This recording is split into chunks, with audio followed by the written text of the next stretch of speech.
fragile, had lasted for almost 1,000 years.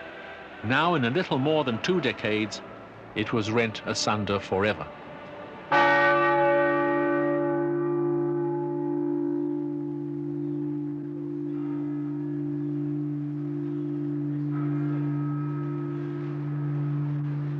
We have been informed that in Rome and elsewhere, the shamelessness of the Jews is such that they presume to dwell among Christians in the neighborhood of churches, and even to rent houses in the more elegant streets and squares of the cities.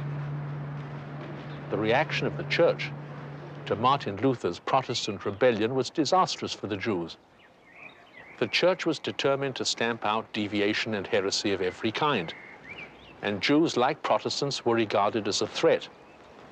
Indeed, ironically, Jews were regarded and considered as the allies of the Protestant Reformation. So in 1553, the papacy endorsed the burning of the Talmud, imposed a censorship on Jewish texts, and in 1555, Pope Paul IV revived the segregationist policies of the church and ordered the Jews of Rome into a ghetto.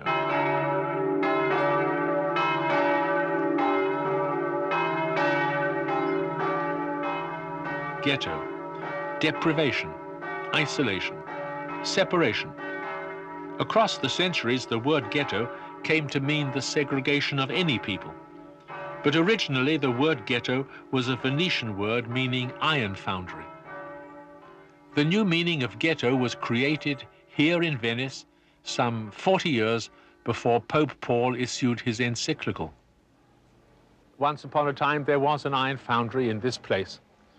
But at a specific date, to be exact, March 1516, it was decreed that the Jews of Venice could live only in this place, surrounded by a wall, closed in at night by a gate that was shut at sunset.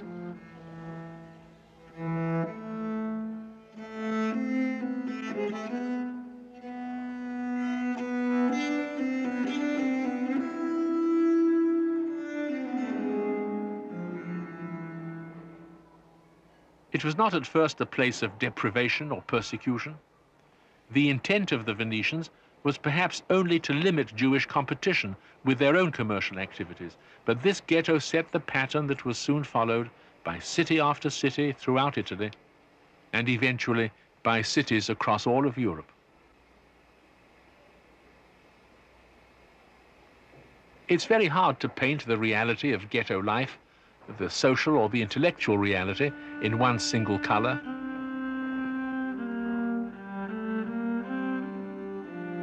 Yes, the Jews were separated geographically from their neighbors, but there was a great deal of intermingling with non-Jews on the social level.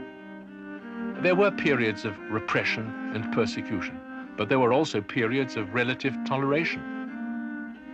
And if in some places the ghetto had a stunting effect on intellectual life, in others, and especially here in the ghetto of Venice, there was a vibrant social and religious life. And so we find Jewish composers like Solomon Rossi composing music for the synagogue in the Renaissance style. And so we find Jewish poets like Sarah Kopio Sulam, whose fame transcended the limits of the ghetto. It is not that the Jews were free from disabilities. The dark side of life was never far away, but for a brief spasm of time, something of the brilliance and glitter of the Renaissance illuminated the life of the Jews.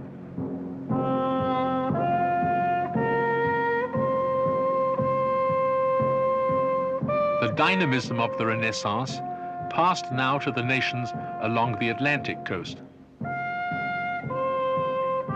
The opening of shipping routes to the Orient and the New World had made Catholic Spain the most powerful kingdom of Europe. Possessing vast territories in the New World, Spain and Portugal monopolized the Atlantic trade routes. In 1556, as part of a royal inheritance, the Spanish crown came into possession of the Netherlands, one of the most thoroughly Protestant regions of Europe.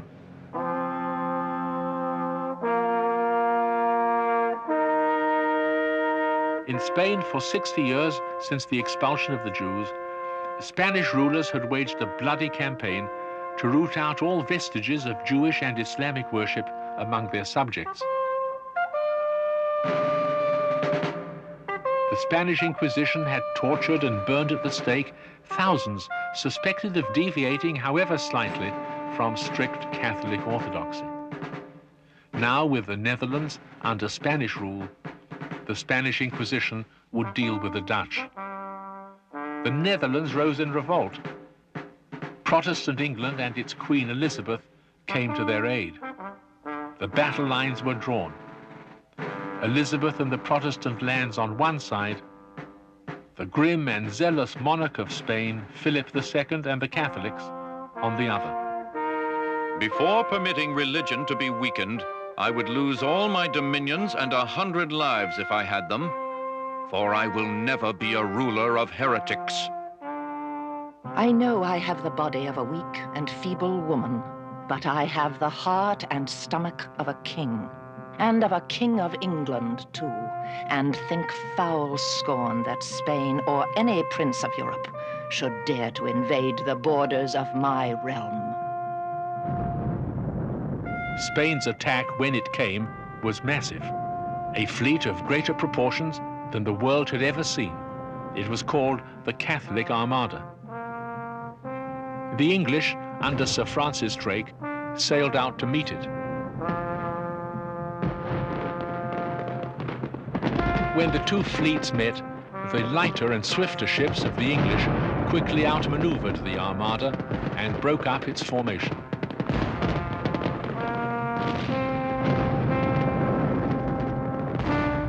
The defeat of the Spanish Armada did not end the struggle between Spain and the Protestants of Europe, but it was a crucial turning point. The Atlantic was no longer a Spanish sea. The Protestant Low Countries achieved their independence, and with it the right they had so boldly proclaimed when they joined in rebellion. Where it concerns matters of religion, Holland and Zeeland shall conduct themselves as they think proper, provided that every individual remains free in his religion, and that no man shall be molested or questioned on the subject of divine worship.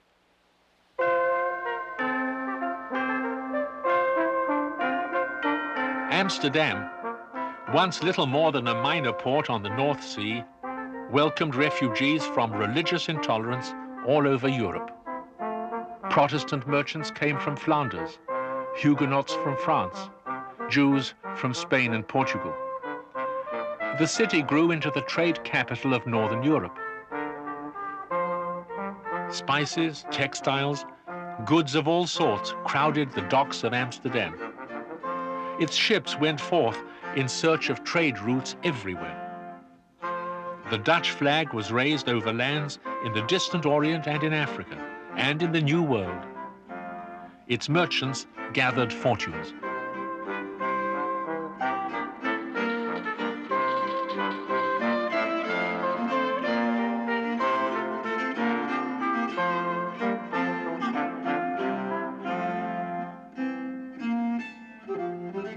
The Jewish exiles from Spain and Portugal had found a home in Europe where they could live with few restrictions.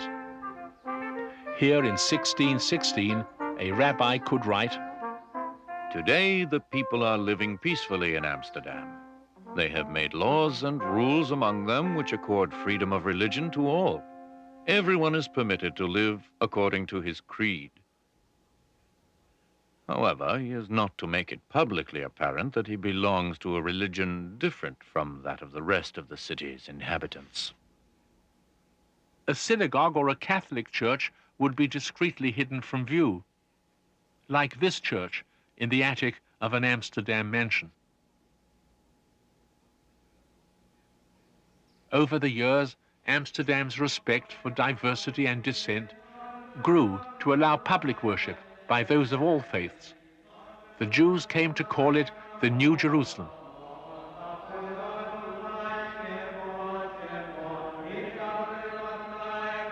At the dedication ceremony of this majestic building, there was a choir and an orchestra.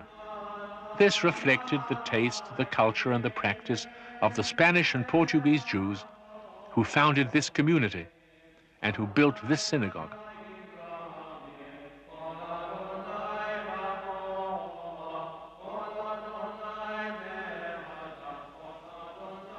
They had been Marranos, Jews who in Spain and Portugal had outwardly accepted the forms and ritual of Christianity, who pretended to be Christians, in order to avoid the cruelties of the Inquisition, but who maintained their fidelity to the Jewish faith and the Jewish tradition, and who secretly practiced that faith and made their allegiance to that tradition.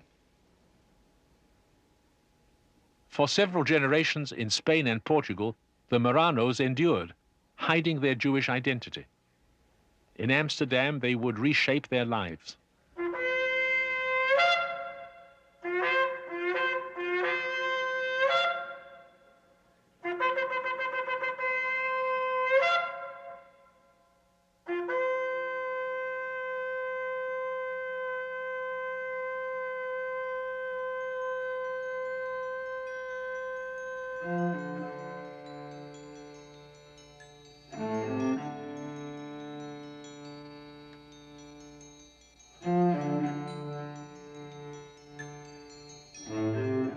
But the very conditions in Amsterdam that allowed for freedom of worship also allowed individuals to challenge the Jewish community from within. I take a totally different view of God and nature. I say, all is in God. All lives and moves in God. Baruch Spinoza was an exception in the world of Amsterdam Jews. The son of a Portuguese Marrano, he had studied Descartes and others of the new philosophers. Although gentle and unassuming, he shocked Jews and Christians alike by questioning the truth of miracles, treating the Bible as a historical document, and denying the accepted idea of God. The senores of the synagogue's governing council make it known that they have long since been cognizant of the wrong opinions and behavior of Baruch de Spinoza. I do not know how to teach philosophy without becoming a disturber of established religion. We excommunicate, expel, and curse and damn Baruch de Spinoza. Cursed be he by day, and cursed be he by night. Cursed be he when he lies down, and cursed be he when he rises up.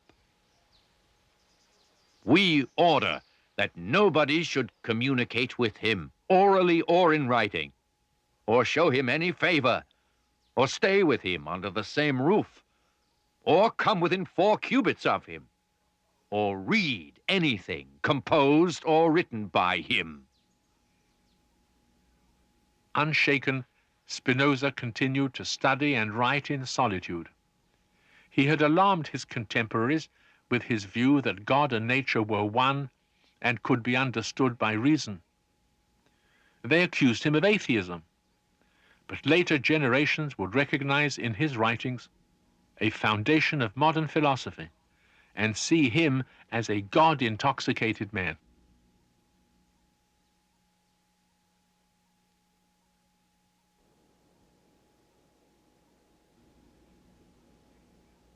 The Jews who first came to Amsterdam were called Sephardim, those of Spanish and Portuguese background, but it was not long before another group began to arrive, the Ashkenazim, Jews from Poland, Lithuania, and Germany.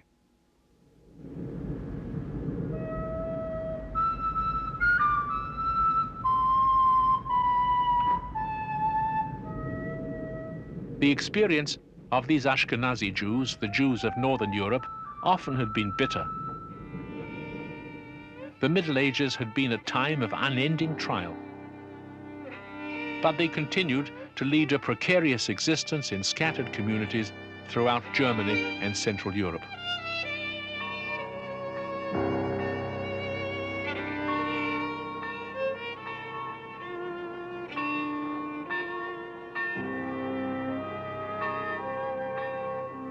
In the city of Prague in Bohemia, caravans were assembled to carry manufactured goods to Russia.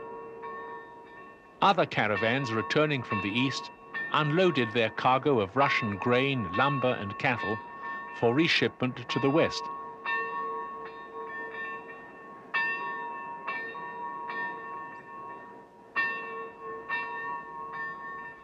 Here, for centuries, Jews mingled with Christians in the marketplaces. In the 13th century, they built this synagogue. It is called the Alt Neuschul, the Old New Synagogue, and it alone among the synagogues of medieval Europe survives to this day, a reminder of the antiquity of Jewish settlement in the land.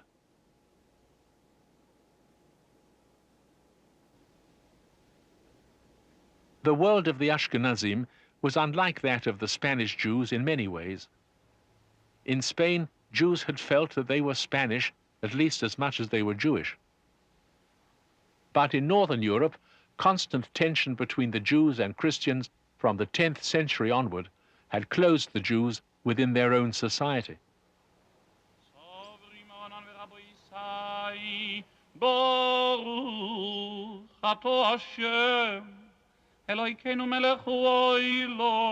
As much as possible, the Ashkenazi community sought to be self-sufficient, a world apart. The Jewish quarter within a city was a town within a town. Jews had their own internal government, their own courts, their own schools and guilds. They cared for each other in times of hardship, trying not to depend upon the Christian world around them. And though over the years they were influenced by the dress, the speech, and the customs of their Christian neighbors, at heart they remained fiercely loyal to their Jewishness and resistant to any change in their way of life.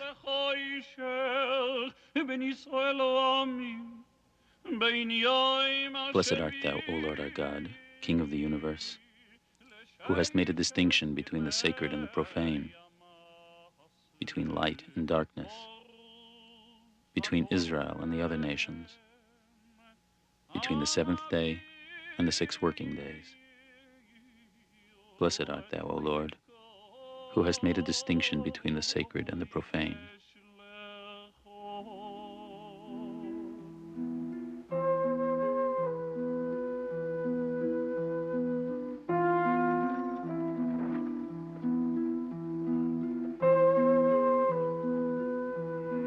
In the late 15th century, large numbers of German Jews arrived in Poland. In many senses, Poland was still a frontier. Its farming system was primitive and feudal.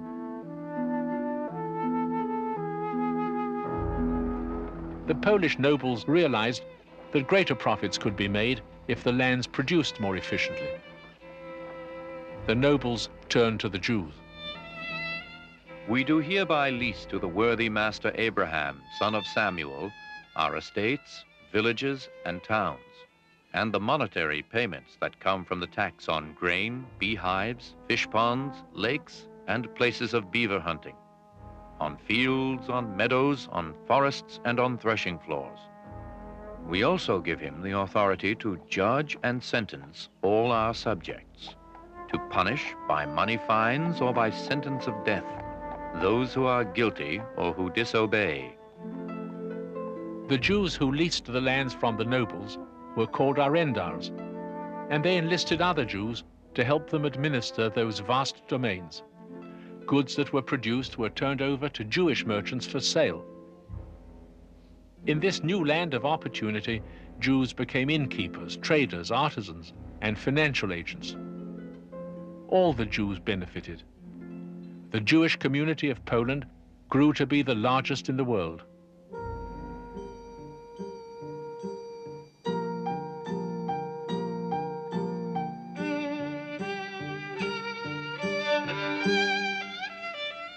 This people, who had come from Germany, found in Poland a land on a crossroads between Europe and the Orient. And from its culture, they relearned elements of an Eastern heritage and created a blending of East and West that was uniquely theirs.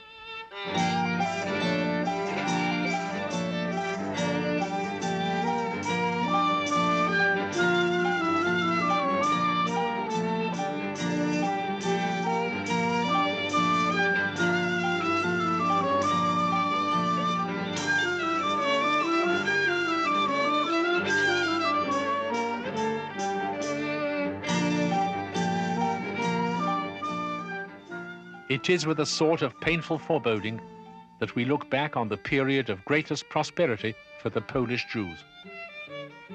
In Lvov, in Lublin, and particularly in Krakow, the Jews have in almost every brick house 5, 10, 15, or 16 shops. We are tired of tolerating the growing audacity of the Jews. Not satisfied with engaging in occupations interfering with the livelihood of Christians, they raise their heads as enemies of Christian religion.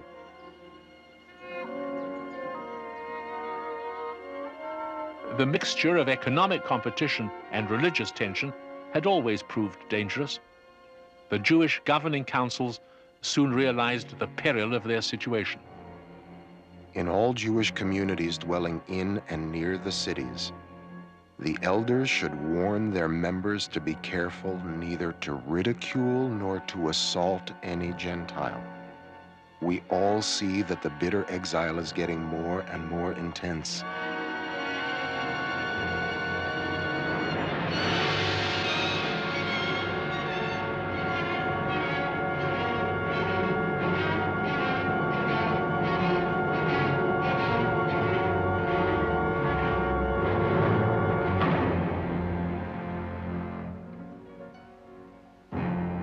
In 1569, Poland annexed the Ukraine.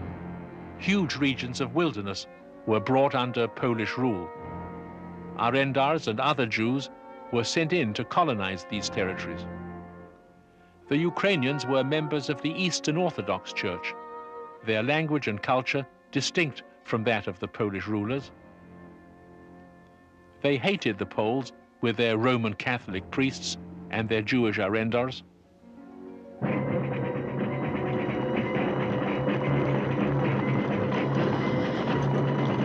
In 1647, Bogdan Khmelnytsky, a Ukrainian Cossack chieftain, called upon the peasants of his land to rise against their Polish masters. Cossacks and peasants swept across the Ukraine, burst unchecked into Poland, burning, looting, annihilating. Some were skinned alive, and their flesh was thrown to dogs. Some had their hands and limbs chopped off, and their bodies thrown on the highway to be crushed by wagons and trampled by horses. The enemy slaughtered infants in the laps of their mothers.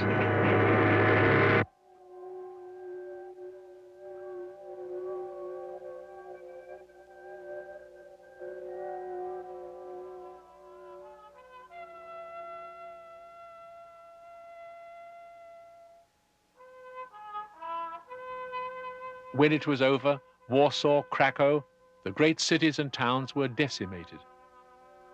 The Cossacks had been followed by the Russians and then the Swedes. What had started as a rebellion had ended as a deluge.